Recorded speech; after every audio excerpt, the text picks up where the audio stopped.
మన వాట్సాప్ లో ఒక జోక్ చదివిన పెన్మిటి చల్లగా ఉండాలని పుస్తెలతాన్ని ఫ్రిడ్జ్ లో పెట్టిందట ఒక ఆమె. తాలిబొట్టు అంటే మొగంతోని సమానం. పెళ్లినాడు 3 ముళ్ళేస్తే 3000 ముళ్ళేసిండు. ఇక ఇప్పలేమన్నట్టుగా అట్లనే ఉంచుకుంటారు. నోములకు రథాలకు పుస్తకు పసుపు కుంకుమ పెట్టి మా వారిని చల్లగా చూడసామి అని మొక్కుతారు. గంతిల్వ గౌరవం మర్యాద భయం ఇవన్నీ కూడా మరి గీళ్ళెందుకు ఇట్లా చేసిర్రు?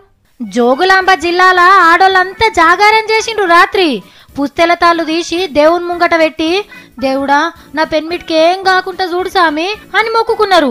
తెల్లారినాక తానాలు చేసి మళ్ళా మెడలేసుకున్నారు. మరి ఇట్లా ఎందుకు చేసిండ్రో ఈ పెద్దమ్మ చెప్తుంది. చెప్పే పెద్దమ్మ.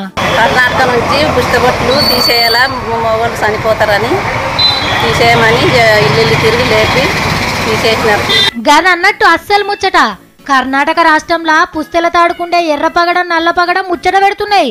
మాట్లాడుకునేటప్పుడు ఆడోళ్ళ మెడలుంటే మొగోళ్ళ మొలతాడు తెగిపోతుంది అని పుకారు పుట్టించిర్రు. అంటే పెన్మిటి పుట్టుక్కుమనుడు. ఆ పుకారు గాలి ఇటీసిరింది. హీగేముంది, చుట్టాలకు పక్కాలకు తెలిసినోళ్లకు తెలవనోళ్లకు అందరికి ఫోన్లు కొట్టి చెప్పిర్రు పుస్తెల తాళ్ళు తీసేయండి అని. ఏం పబ్లిక్కో ఏమో ఏది పడితే అదే నమ్ముతారు.